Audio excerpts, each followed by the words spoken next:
আসসালামু আলাইকুম, সবাই কেমন আছেন? আশা করি ভালো আছেন। আজকে সকাল থেকে ভিডিওটা শুরু করছি। আজকে সকালবেলা কিছু ভর্তা আইটেম করব, সেজন্য হচ্ছে মাছগুলা ভাইজে নিতেছি। এগুলা হচ্ছে দেশি বাইলা মাছ। তো বাইলা মাছগুলো একটু নরম হয়ে গেছিলো, তো সেজন্য ভেজে ভর্তা করে নিতেছি। আর এটা হচ্ছে শুটকির ভর্তা। শুটকির ভর্তা ভালো লাগে, মাঝে মাঝে একটু বউয়া ভাত করলে শুটকির ভর্তা দিয়ে খেতে ভালো লাগে। তো আজকে বউয়া ভাত করিনি, আজকে শুধু ভাত দিয়েই খাবো। তো শুটকির ভর্তাটা বানিয়ে নিলাম।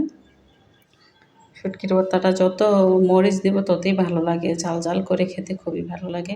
তো শুটকির ভর্তাটা বানানো হয়ে গেছে কমপ্লিট। এখন আমি বাইলা মাছের ভর্তাটা করব। বাইলা মাছের ভর্তাটা হচ্ছে আপনার খুব ভালো করে মিক্স করে বেটে নিতে হয়। তো এটার বাটাটা দেখাইলাম না, খুবই কষ্ট হয়েছে বাটতে।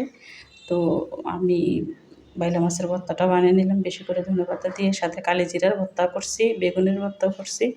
আর মাঝখান দিয়ে কিছু লতি নিয়ে আসছিলাম, লতিগুলো কুটে নিলাম। আর সব ভর্তার মাঝে যদি বেগুনের ভর্তা না হয় ভালো লাগে না, বেগুনের ভর্তাটা আমার খুবই পছন্দ। তো আমার বাচ্চারাও সবাই পছন্দ করে, সেজন্য ভর্তাগুলো বানিয়ে নিলাম। ভর্তা আইটেম যত বেশি হয় খাবারের স্বাদ মনে হয় তত বেশি ভালো হয়ে যায়। তো ভর্তাটা বানানো শেষ, 4 আইটেমের ভর্তা বানাইছি আর ভাত দিয়ে খেলাম। আল্লাহ হাফেজ, ভালো থাকেন।